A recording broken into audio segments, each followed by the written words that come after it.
किसी देश में एक खूबसूरत बगीचा था। यह बगीचा सुंदर रंग बिरंगे फूलों से भरा हुआ था। इस बगीचे की एक खास बात यह थी कि यहाँ रहने वाले पक्षियों ने अपने बहुत अच्छे घर बना रखे थे। हर पक्षी कोशिश करता था कि घर सबसे प्यारा लगे। मोरनी का घर इतना सुंदर था कि सभी पक्षियों को उससे ईर्ष्या होती थी।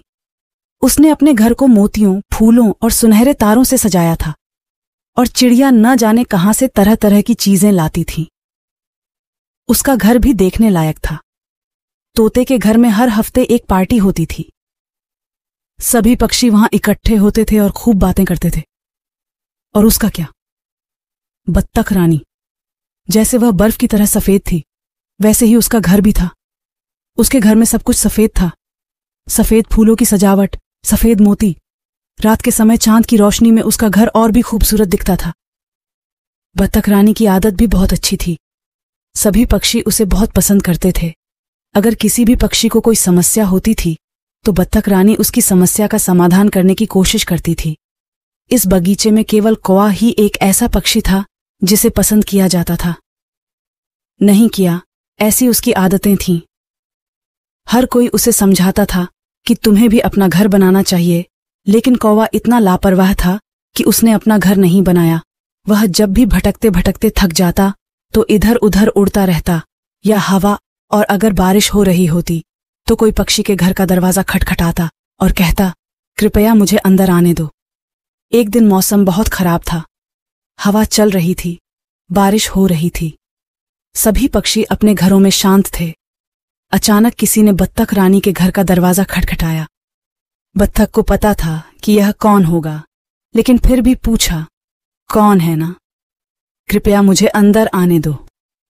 बाहर से कौवे की आवाज आई, मैं बारिश में भीग गया हूं। बिजली भी चमक रही है। मुझे बहुत डर लग रहा है। बारिश रुकते ही मैं चला जाऊंगा, लेकिन मेरे घर में इतना सामान है, बिल्कुल भी जगह नहीं है।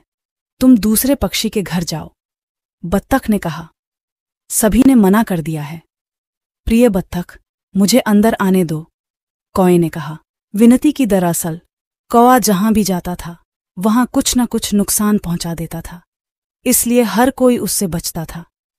इसीलिए वह अब बत्तख से विनती कर रहा था।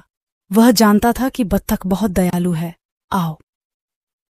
बत्तख ने दरवाजा खोलते हुए कहा, लेकिन मेरा कुछ भी मत बिगाड़ो।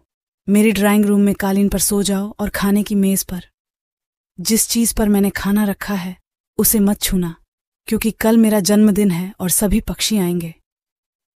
तुम चिंता मत करो प्रिय बत्तख, कौवे ने कहा। मैं कुछ भी नहीं छूऊंगा। ठीक है, अच्छा, शुभ रात्रि, बत्तख ने कहा और अपने शयन कक्ष में चली गई।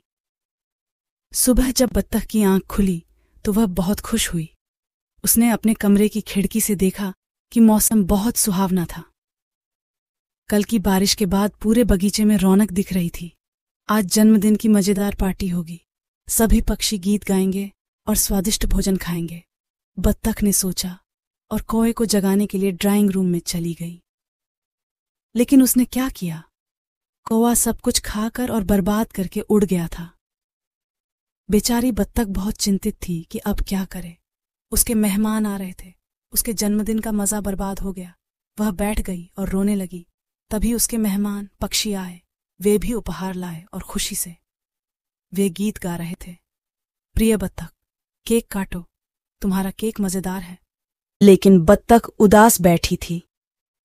जब पक्षियों को बत्तख की उदासी का कारण पता चला तो वे कौवे पर बहुत क्रोधित हुए और उन्होंने कौवे का बहिष्कार करने का निर्णय लिया ताकि भविष्य में उसे बगीचे में प्रवेश न करने दिया जाए। फिर सभी पक्षियों ने मिलकर बत्तख के जन्मदिन की पार्टी का आयोजन किया। मोरनी बहुत विनम्र थी। उसने जल्दी से केक बनाया। तोता बहुत सारे अमरूद लाया। गौरैया और बुलबुल भी फल लेकर आईं। इस तरह चाट बनी। बत्तख ने केक काटा और सभी पक्षी बहुत खुश हुए। भोजन के बाद संगीत का कार्यक्रम चल रहा था। तभी दरवाजे पर दस्तक हुई। मोर चला गया और दरवाजा खोला तो कौवा घायल था। वह खड़ा था। उसके पंख टूटे हुए थे। वह रो रहा था।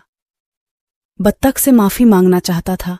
उन्होंने कहा कि जब वह बत्तखों का सामान खाकर उड़े तो उन पर एक बाज ने हमला कर दिया।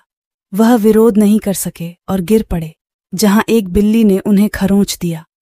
वह मुश्किल से यहां तक पहुंचने में कामयाब रहे। सच है, बुराई को देखने के बाद निश्चित रूप से पुरस्कृत किया जाता है। कौवे की हालत देखकर बत्तख ने सभी पक्षियों की सलाह से उसे माफ कर दिया।